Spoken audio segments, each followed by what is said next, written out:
নমস্কার বন্ধুরা, শুভ সকাল। মনু ব্লগস থেকে তোমাদের স্বাগত। তোমরা কেমন আছো? আশা করি গরমে কষ্টের মধ্যে সবাই একটু বেঁচে আছো আর কি। তো বৃষ্টির কোনো দেখা সাক্ষাৎ নেই, দেখা যাক কী হয়। আজকে রান্না করতে হবে আমার, তোমাদের বলবো কি রান্না করছি। তো চলো আজকে আমার পাখিদের দেখাই একটু, কারণ পাখিদের নিয়েই তো আমার সব কিছু এখন চলছে আর কি। এখন দেখো পাখিদের চৌবাচ্চা হয়ে গেছে। উড়ি বাবা, সোনা কেমন করে চান করলো উল্টে পাল্টে, দেখলি তুই? ওয়াও ওয়াও, আমার ছেলে এটা বানিয়েছে। এখানে প্রায় যেই টপটা তোমরা দেখেছো এতদিন চান করেছে। ই বাবা, বেশি বর্ষা এই মেঘলা তো দারুণ দুর্দান্ত চান করে। তো এখানে দেখো জলটাও সুন্দর পরিষ্কার, ওদের পাটাও দেখা যাচ্ছে, দেখো ওদের পাও দেখা যাচ্ছে। অনেক ডিপ হয়েছে এটা, অনেক ডিপ, প্রায় 15, আগের থেকে এখন আরও বেশি ডিপ হয়ে গেছে।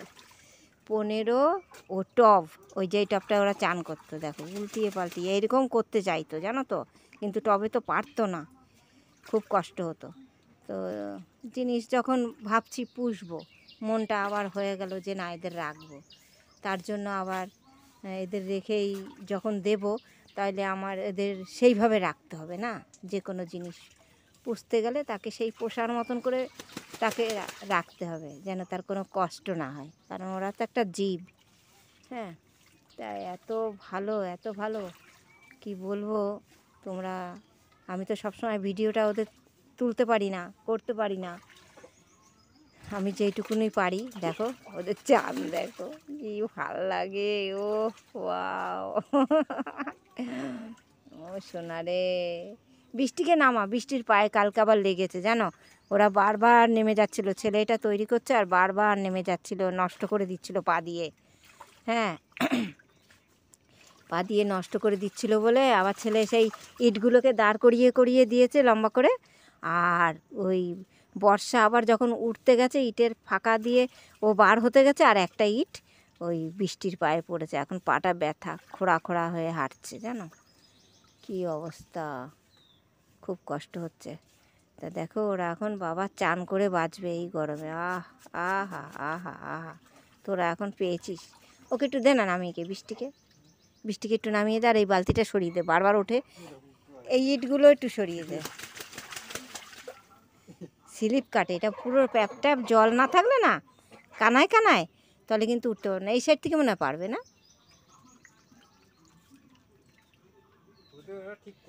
তাও তো আমরা তেল তেলে করিনি, তেল তেলে করলে আরও ওদের কষ্ট হতো উঠতে। এখনও জল দিচ্ছি পাইপে করে, এই যে এখন ফার্স্টে টবে করে জল দিয়েছি। হ্যাঁ, 10 টব দেওয়া হয়েছে, এখন আবার ওই ভর্তি করে করে দেওয়া হচ্ছে। এবার আর করতে পারবে না, ওরা খুঁড়ে খুঁড়ে নষ্ট করে দিত জানো। কাদা ওই মাটিগুলোকে চারিদিকে গর্ত করে মানে, আবার ওদিকে পাঁচিল, লোকের পাঁচিল, বুঝতে পেরেছো তো। এখন ওই পাঁচিলটাও বেশ আমি অনেকটা আমার রাব ঢালাই দিয়ে তুলে দিয়েছি, পাঁচিলেরও কোনো ক্ষতি হবে না। আর পাঁচিল অবধি তো জল তুলবো না। তো এখন কথা হলো কি, এরা এইভাবেই চান করে শান্তি পাবে। আর খুব ভালো, খুব ভালো, কি বলবো, আমি ভাবতে পারিনি এখন এত মায়া হয়ে গেছে এদের উপরে জানো। দেখো কি সুন্দর, এত লক্ষ্মী। খিদা পেলেই ওরা জানিয়ে দেয়, দুয়ার সামনে এসে ডাকাডাকি করবে, ঘরে ঢুকে যাবে, পুরো ঘরে ঢুকে যাবে। হ্যাঁ, আমাদের দুয়ারটাও আবার একটু স্লিপ টাইপের, চান করে মজা পাবে এবারে জানো। আর এখন ওদের গায়ে গন্ধও হবে না, কেন বলো তো, পরিষ্কার জলটা পাবে। আর আগে যেরকম কাদা মাটি ঘোলা জল ছিল, দেখো দেখো মেঘলার চান দেখো, ও দারুণ চান। আর তোমাদের সঙ্গে শেয়ার করি, আজকে কুমড়ো আলু দিয়ে একটা ঘ্যাট তরকারি করব। আর মাছের ডিম আছে, ওটা আলু দিয়ে একটা ঝিঙ্গা আছে, ভাবছি ঝিঙ্গা দিয়েই করব। আলু দিয়ে ওই একটা ঝিঙ্গা দিয়ে যা হয় হালকা করে করব। আর মেয়ে আজকে আবার কাজে গেছে, ওকে বললাম আজকে তো মঙ্গলবার, আজকের দিনটা রেস্ট নে, কালকে এর থেকে কাজে যাস, বুধবার কালকে থেকে কাজে যাস। ও আর মানছে না, জানো তো।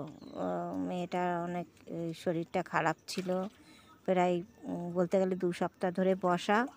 হ্যাঁ, খুব সুন্দর চান করছে, 2 সপ্তাহ ধরে বসা ছিল। ও ভাবছে যে এই যে ফ্রিজটা নিয়েছে, আবার এইটার একটা ইয়ে আছে, ফাইন্যান্সের থেকে নেওয়া হয়েছে, ওটা মাস গেলে টাকা কাটবে। যার জন্য বলছে না আর কামাই করব না, আমি চলে যাব এখন আস্তে ধীরে, দেখা যাক কী হয়। আর ও একটু ভয়ও পেয়েছিল। হ্যাঁ, ভয় পেয়েছিল, মানে এমন একটা জায়গায় ওরা সব বান্ধবীরা মিলে গেছিল, সেই জায়গাটা খুব একটা ভালো না, পরে জানতে পেরেছে। মানে ভালো না মানে কি, যেখানে মানুষ মরে গেলে 11 দিনে যেখানে তাদের ওই যে পিণ্ডিটা দেয় না, খেতে দেয়, সেই জায়গাটাই ওরা গিয়ে নেমেছিল। হ্যাঁ, আর যে কয়জন নেমেছে তাদের সবারই শরীর খারাপ কিন্তু হয়েছে, তার থেকে বেশি আমার মেয়ের হয়েছে, কারণ ও আগে নেমেছিল ওখানটায়, আগে নেমেছিল। আবার অনেকে শাকও তুলে এনেছে, ওখানে খুব সুন্দর শাক হয়েছে। যাই হোক, ওদের নামাটা ওখানে উচিত হয়নি, ওখানে পা দিয়েছে তো, ওখানে কোনো একটা মানে সব কিছুরই তো আত্মা থাকে, আত্মা তো আছেই, অবশ্যই আছে। ওই কোনো একটা কিছু ইয়ে হয়েছিল। তারপর কালকে একটু আবার একটু ঝাড়িয়ে এনেছি। হ্যাঁ, ঝাড়িয়ে আনার পর আশা করি এখন মানে বলছে আমি ভালোই আছি মা, এখন আর আমার কোনো যে খেতে পাচ্ছিল না, বমি বমি ভাব লাগছিল, সব ঠিক হয়ে গেছে। আমি কিন্তু ওর ভিজিটে ডাক্তার দেখিয়েছি, সেই ওষুধ খেয়েও কিছু হচ্ছে না। তা মেয়ে বলছে মা তুমি আমাকে একটু ঝাড়াও, আমি ভয় লাগছে, আমার ভয় ভয় লাগছে। তা সত্যি ঝাড়ালাম, তা এখন পুরো রাতেও ভালো ঘুমিয়েছে। তো চলো বন্ধুরা, এখন রান্না বান্নার দিকে যাওয়া যাক।